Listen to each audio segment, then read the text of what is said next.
The community has been manifesting a Deadlock update, and here it is. Although dubbed only a minor patch by Yoshi and the Valve team, the contents of this update are anything but, with many tweaks to a magnitude of items and heroes alike, changes to the soul economy, guardians, the urn, and so much more. There's a lot to break down. You're watching Patch Notice, and I'm your host, Jacky. Let's get the 17th of April update for Valve's up-and-coming MOBA Deadlock under the microscope, here on Patch Notice. First and foremost, let's have a look at the hero changes. Base HP regen has been reduced from 3 to 1.5 for bebop. Alongside that, base stamina has also gone down from 3 to 2. You could maybe argue in favour of this with the real benefits that he's been receiving from the global sprint increases as of late. However, this one goes to show that these are major nerfs for bebop. His spirit resist will no longer be granted plus 1% per boon, meaning that he's nowhere near going to have the same level of exponential growth when it comes to resisting spirit-based damage late game. Calico has also received some major nerfs, this time with the targeted focus being her gun growth, ammunition, and overall damage capabilities. Now, last time we saw Calico get nerfed, it was focusing on sustain and health regain.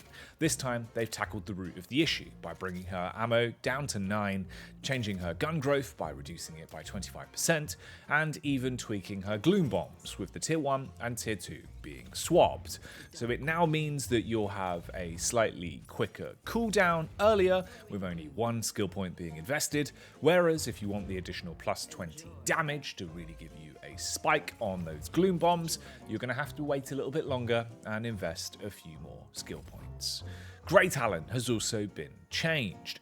Similarly to bebop, we've seen the base HP regen going down from 2.5 to 1.5 on the stalwart archer of the cursed apple. Move speed scaling has also been adjusted, with the spirit scaling going down from 0.025 to 0.014, meaning this old man shouldn't move as quickly as he was previously with spirit scaling.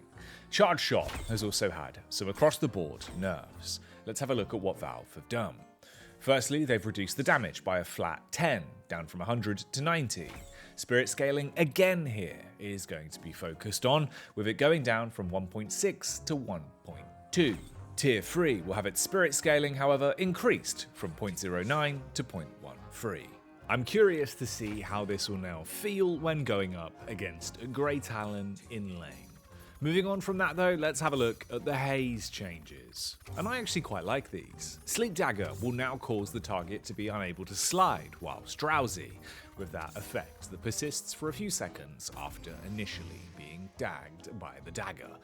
Now you can also see that the tier 2 will reduce stamina regen by 60% for 6 seconds.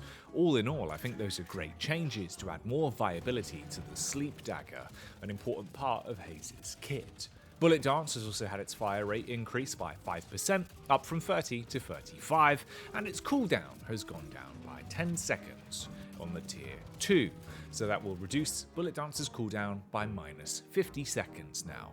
Quite a substantial upgrade. Quite a substantial nerf to the base gun damage of Holliday as well, with it going down from 29 to 26. Her gun growth, however, has been increased to compensate, from 1.53 to 1.72. We'll see how that feels. Of course, there's been a mixed bag of changes to Holliday recently, with her headshot damage on her tier 2 of her crack shot being recently adjusted as well. Lasso will now also have some tweaks to the extension length of hitting a bounce pad. And if you're unfamiliar, that's why sometimes when you get lassoed and dragged across a bounce pad, the lasso takes longer to break. Important to keep in mind with that being adjusted, going down now from 1.5 seconds to just 1 second. They also fixed a bug which allowed you to heavy melee when lassoing. No longer, it's just one or the other now. For Ivy, the changes are a little bit more cosmetic in some ways, with airdrop having multiple visibility issues being fixed with it. The next change is a bit more interesting though, as the headshot hitbox no longer includes the ears. So when fighting an Ivy, if you're looking for those critical hits, shooting at her ears will no longer benefit the extra bonus damage from targeting a critical weak spot. You'll now want to make sure that you're hitting her baseball cap or surrounding area.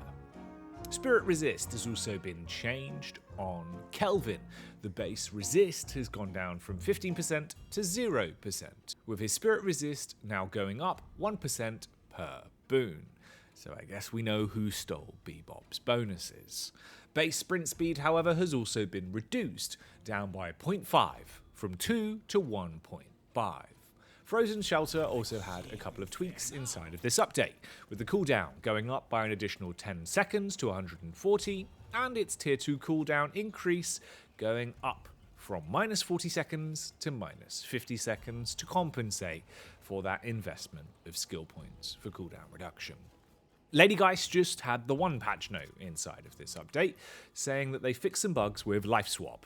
Of course, her ultimate's also known as Soul Exchange. Lash, however, had a couple of tweaks, with both Ground Strike and Death Slam being adjusted. The Death Slam lock-on time has been increased by an additional 0.1 second up to 0.7, and the Ground Strike base damage has been reduced from 90 to 75, meaning that Lash shouldn't be able to bully you anywhere near as much early game, especially with the indirect nerf that he suffered a little while back with the more recent adjustment to blue lane, and of course the tweaks that they made there to the elevated area. Mini turret's tracking speed has been increased by 15% for mcginnis. mcginnis actually benefits with a couple of buffs for her mini turrets inside of this update. Bullet velocity has also been increased by a further 10%, and the tier 3 will now increase the duration by an additional 18 seconds. All in all, some good changes to try and make mcginnis a bit more viable, once again as that split pushing role that she's trying to fill. We see the base health going down for Mirage. 50 has been knocked off the top there, bringing him down to 500 at starting health. With Jin's Mark also having its tier 1 slow reduced from 80% down to a more reasonable 60%. Fire Scarab's bullet resist reduction has also been reduced from minus 10% to only minus 8%. From Mirages, let's talk about moles, as Mo and Krill had some changes to both burrow and combo. First and foremost, burrow has had its tier 2 reduced by a substantial chunk of damage, going down from plus 140 to plus 100, which should actually be quite a substantial nerf. However, they've adjusted the spirit scaling, bringing that up from 1.4 to 1.7. Similarly, we've seen something happen here with combo in the same vein. Combo's base DPS going down from 60 to 40, but the spirit scaling goes up from 1.1 to 1.3. So you can still build Spirit, Heavy, Mo and Krills to get that damage back, but the base large chunk, that spike isn't going to be there by default. Kinetic Carbine's tier 2 has been reduced from a 10-second cooldown reduction to only minus 8 seconds. And following on from that, Pocket, well, they've undergone some changes and pretty hefty nerfs in terms of damage output. That's going to be base bullet reduction on damage going down from 4.5 to 3.9. To compensate, bullet growth damage will be increased from 0.28 to 0.32, but Enchanter's Satchel has had a bit of a change up, with the base damage being reduced from 100 down to just 70. However, to compensate, of course, that tier 2 damage increase will no longer just be plus 80, it will instead be plus 110 to make up for where you've lost out on damage. For 7, it's going to be Stormcloud that has had its lightning bolt damage reduced from 150 to 100. However, to compensate, they've increased the radius by an additional meter. Power Surge feels to be the real problematic part of 7's kit, but hey, that's what Valve have done in this patch. Up next, Sinclair. Bullet damage is going to be going down here, following the trend of a lot of heroes' base bullet damage being brought more in line. The majority of tweaks for him, however, are all about rabbit hex. Now, This means that everyone on your team will be able to benefit off the damage amp from Rabbit Hex going forward. To make it more balanced though, it's gone down from 25% to 15%, but they have tweaked the damage amp spirit scaling as well. That's further going to be nerfed. There is one way of getting that damage back, with its tier 3 increasing by a plus 5%, and of course you will be moving quicker when cursed to be a rabbit, and you won't even have to take the outright 80 damage it used to deal on its prog, which is pretty substantial there when you think about all of those changes together. The Vexing Bolt adjustments are also pretty good, because these will mean that you shouldn't get half your HP blown off by a single Vexing Bolt from Sinclair and Savannah. Love to see those changes, can't wait to try those out in game and see how they feel. Vindicta, however, has once again received further nerfs to her crow familiar. Just can't catch a break, that guy. Feels like every time we get a patch now, the crow's on the chopping block. Cooldown's going up, and so is the damage output. However, unexpected but pleasant bonuses here. If you are a Warden player like myself, well, his base HP regen has gone up from 3 to 2, and the base health has also been increased from 550 to 575. Not something I would have asked for or expected, but honestly, I'll take it. If my Warden's going to be even stronger, Valve, thanks for that. Binding Word also got a buff in this patch, stopping Phantom Strike and other movement breaking effects to escape through the Binding Ward, now no longer working, meaning it'll actually capture whoever you want to capture. Fantastic tweaks there. And this is also an interesting one. Of course, the big change to Soul Orb economy. Now, when you're in lane at the 1 minute mark, a solo player in a lane would get 145 souls per trooper. However, duo laners would get 86 each for a combined 172. This means you might actually want to play in the backline, encouraging a better player in your lane to push more and harbour more of the soul worth. Hell, it might even encourage more ganking as well. A lot to adjust with this one, especially when you then factor in the changes to Candle Troopers overall. Wave intervals have been increased from 25 seconds to 30 seconds, of course with those bounty values adjusted to accommodate. Guardians have also had some major adjustments here when it comes to their range and radiuses. I've given you a bit of an overview here, of course, with the 20-meter distance from the center of the Guardian, so you've got a rough idea of what these values mean and just how close in reality you can really get towards the stairs before it becomes a problem. But all of these changes in my mind are actually very interesting and very good. I'm curious to see how the overall soul changes will affect the game, especially because you cannot freeze the waves in the same way as you were previously, with players no longer being able to parry Candle Troopers. All in all, these sound like great changes to me, but I'd love to hear your feedback on them as well, so let us know down below in the comments or on the Dead Air Discord or subreddit. The Medic Trooper has also had some changes. Interestingly enough, going back to how it used to be many months ago, I actually think before the game went public on social media with some of the earlier tests that we used to play. A lot of the functionality has been reset back to how that used to be for the Medic Trooper, with some minor adjustments and general gameplay tweaks to make it a little bit easier to understand how the Trooper works when laning with you. Now, it's no longer also going to make troopers aggro you when you attack them if they're fighting a Guardian. So the AI tweaks for the troopers in droves inside of this update are fantastic. The soul earn quality of life changes are also very appreciated. It will now tell you if there is enough of a net worth deficit for you to receive a bonus collection of souls with those catch-up mechanics. They also changed a bug in the code that allowed debuff reducer to increase the pickup time of the urn. So no more hijinks, no more shenanigans. All in all of these changes to do with the soul orb sound great. They sound like they're going to make it a bit more of a fun mechanic where the urn works the way it's supposed to. It can't be camped. It's not a guessing game of mathematics to figure out if you're going to gain a bonus from the urn or not. A lot of good quality of life adjustments here that I'm really happy Valve have added to the game. Next up, it's the Trooper AI fixes that I wanted to highlight as well, as these are fantastic. Just to talk about a few of them, melee troopers will no longer see players and follow them around corners and through veils. They've smoothed out trooper navigation in areas where they need to drop down. Troopers that attack shrines will no longer be distracted by distant enemy troopers, and they'll understand that once they destroy one shrine, they need to move across to the other side and destroy the other shrine. They'll also not be stuck by really steep stairs. Great changes there, love to see the Trooper AI getting focused on. Now this is a change that is Marmite to the community. You either love it or you hate it.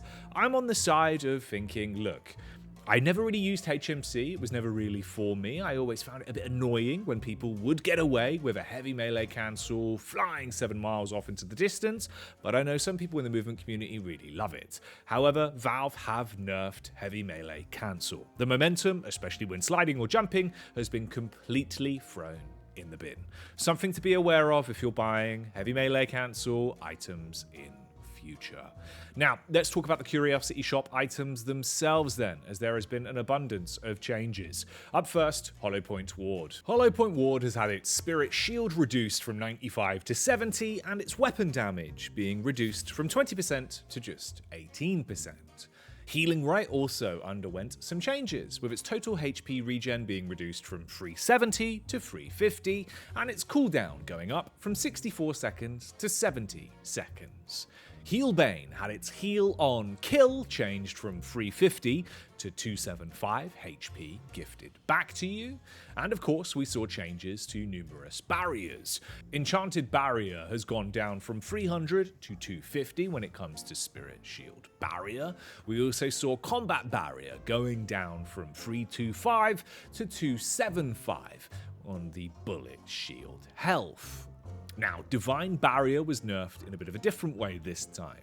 It's the cooldown that was targeted for Divine Barrier, going up by an additional 10 seconds, changing it from 30 seconds to 40 seconds. Last time around, of course, we saw a slight reduction on the actual barrier HP. Now, Resto Locket gets tweaked again as well. I love this one. The range to gain charges has been reduced from 50 meters to 35, meaning enemies need to be a lot closer to you in lane to actually gain those stacks. The heal per stack has also gone down from 32 to 30. Debuff Reducer also had some tweaks, with its additional health going down from 125 to 75, and the debuff reduction effect going down from 28 to 24%. Fortitude had its weapon damage adjusted, with a slight nerf from 27% to 23%, and the out of combat time being increased by an additional 3 seconds, from 10 seconds to 13. We saw Phantom Strike having its cooldown increased by an additional 4 seconds, up from 26 to 30, and Spirit Strike was also tweaked, with the Spirit Resist reduction being reduced from 12% to instead 8% inside of this patch. Decay was also adjusted. Health regen has been reduced from 1.5 to just 1, and the spirit power of the item has been reduced from +7 to +4, with its cooldown also going up by an additional 3 seconds, from 33 seconds to 36. So quite a few little adjustments there to Decay. Knockdown will also now remove all momentum and bring heroes straight down to the ground. Interested to see how this is going to feel using Knockdown. Kind of reminds me of the way the old hexing slow used to work, where it would drag you straight down to the ground way back in the day. E-Shift has been once again absolutely overhauled. It's now been moved from a tier 3 to a tier 4, it can be cancelled early, and the duration has been increased from 3.5 to 4 seconds, and the max speed during activation has been increased by an additional meter, from 2 meters a second to 3 meters a second. But I don't think these are great changes. Overall, pretty big nerfs to E-Shift. Echo Shard also had its cooldown increased by an additional 2 seconds, up from 21 to 23. But that's all of the item tweaks inside of this update. Basically, a boatload of nerfs and global adjustments there. But that is it for your patch notice. As always, I've been your host Jacky, and you've been watching Patch Notice here on Dead Air. Don't forget we have a Deadlock podcast. A new episode will be coming out soon, so make sure you like and subscribe here or on Spotify for that, and of course follow us on social media. Otherwise, we'll see you next time. Get back out there, and I'll see you on the Cursed Apple.